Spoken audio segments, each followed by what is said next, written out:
Hey, Jules Blessed Vegan, and as always, welcome to my channel. And for those of you who are new, I know you can benefit. Oh my gosh, people, sometimes when I'm talking about diet and talking about vegan, I'm just like, life is so much bigger. It's just so much bigger. I mean, it does matter, but do we know what a privilege it is to be able to eat vegan and raw vegan, or to even choose what meal we're going to have? Like, that's the big thing right there. I know what an incredible privilege it is, I, it's freezing tonight. And not below zero, not below zero, but, you know, it was like about, let's just say 47, and then with the wind chill, it's like 34.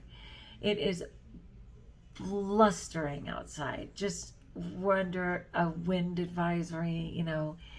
But my point is that there's a bunch of homeless people out there and they are so cold.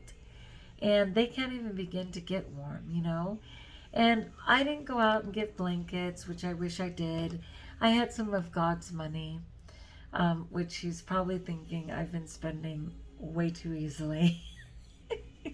I, I just spent four, excuse me, my asthma's up because of the cold. That's how it always is for me.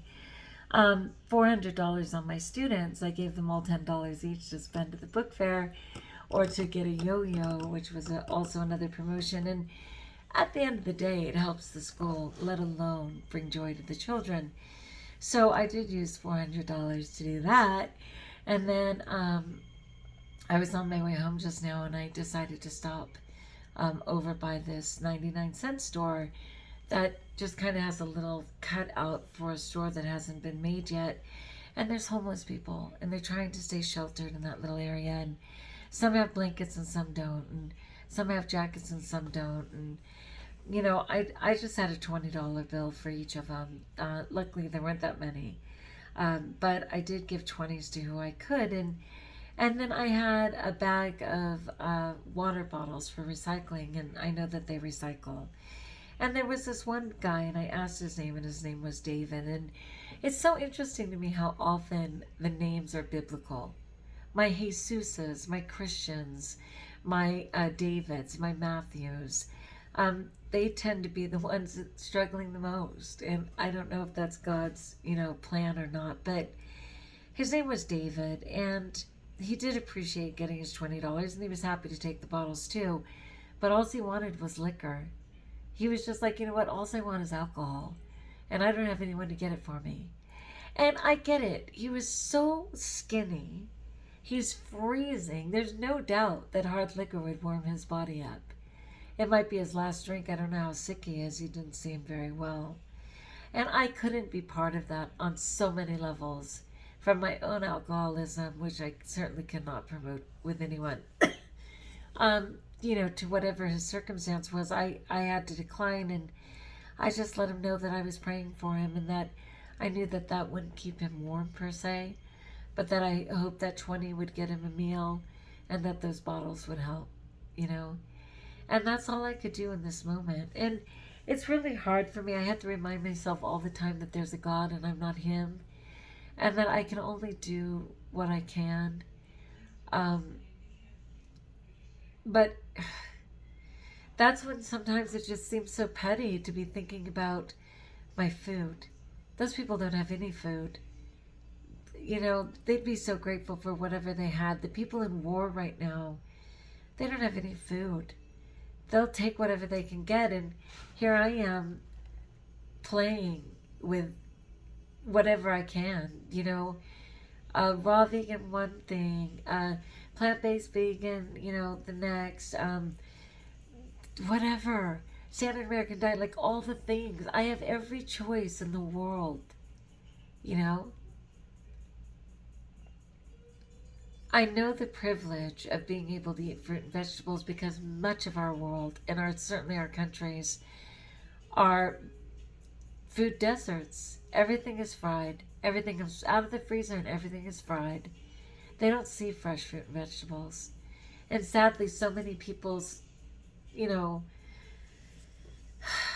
taste buds are so warped, they wouldn't even appreciate it if they did.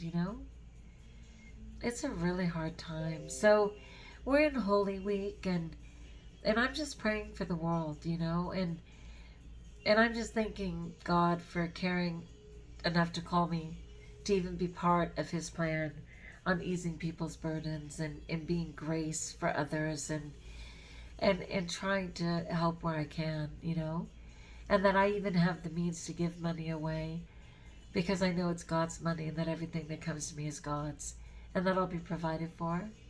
I know that, and so far I have all the proof that it's true. And so my desire, which I'll just affirm again, of getting my weight off, yes, it's healthy and that's lovely. But the only reason I want to be healthy is so I can live as long as possible to serve as many of God's people as I can.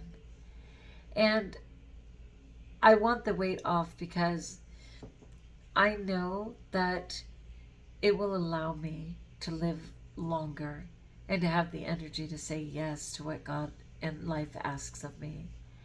And I know that all of my sins are in the road to food and the abuse of food and the manipulation of food. And really one of the last of my diseases, because I don't participate in alcohol anymore. I don't participate in pills. I'm not a pill gourmet anymore. For sure, my last ones are food and maybe codependency. That's an ongoing one that I deal with. So what I want to do is continue to rejoice in having access to fresh fruit and vegetables and to be in a place where I can make choices, because I know that will not always be the case. And so I need to just stay the course and not play or manipulate my food, but get to God's end game regarding my health, so that I can be clear of those concerns and only be available to serve. People are in such desperate need of love and faith and support and kindness. And it's all around me. It's so clear all around me. So thanks for being part of my JBV community, you guys. Thanks for encouraging me and supporting me to work my way, and for your patience. I had a really precious friend who gave up on me, and I have a feeling that she just felt she bet on the wrong horse, She would just say all the time that, I don't know. I don't know how it completely went south, and I'm just trusting that God's in the details, but I appreciate that you guys keep showing up for me. It means so much. All right, my friends, like if you like, join us if you haven't, subscribe. Let me know in the comments below how I may support you. If you can safely do so, please donate to the homeless. No one just chooses that lifestyle. And even for those who think they did choose it, if you look back in their history, you'll find they didn't. A series of circumstances led to that. All right, until we talk again, best of all, know that you're blessed.